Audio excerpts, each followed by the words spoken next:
সাবেক পরিবেশমন্ত্রী সাবের হোসেন চৌধুরী, তার স্ত্রী রেহান চৌধুরী, ছেলে হামদাত হোসেন ও আরাজ আলম, মেয়ে রাইমা চৌধুরী ও আলিশা বাবর চৌধুরীর দেশ থেকে নিষেধাজ্ঞা দিয়েছেন ঢাকার একটি আদালত।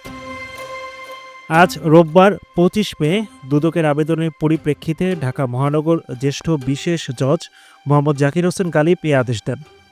এমনটি জানান দুর্নীতি দমন কমিশনের জনসংযোগ বিভাগের উপপরিচালক আক্তারুল ইসলাম।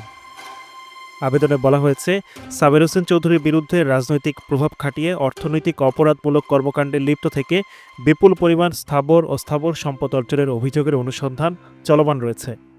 অনুসন্ধানে জানা গেছে, সাবের হোসেন চৌধুরী ও তার পরিবারের সদস্যদের নামে ঢাকা ছাড়াও দেশের বিভিন্ন স্থানে এবং দেশের বাইরে কানাডা, যুক্তরাজ্য, যুক্তরাষ্ট্রসহ অন্যান্য দেশে আয় বহির্ভূত সম্পদ রয়েছে। সাবের হোসেন চৌধুরী এবং তার পরিবার দেশ ছেড়ে যেতে এবং স্থাবর ও অস্থাবর সম্পদ হস্তান্তর করার চেষ্টা করছেন বলে জানা গেছে। তারা বিদেশে পালিয়ে গেলে অনুসন্ধান ব্যাহত হওয়ার সম্ভাবনা রয়েছে। এমন আশঙ্কায় তাদের বিদেশ গমনে নিষেধাজ্ঞা দেয়া একান্ত প্রয়োজন বলে এ আবেদন করা হয়।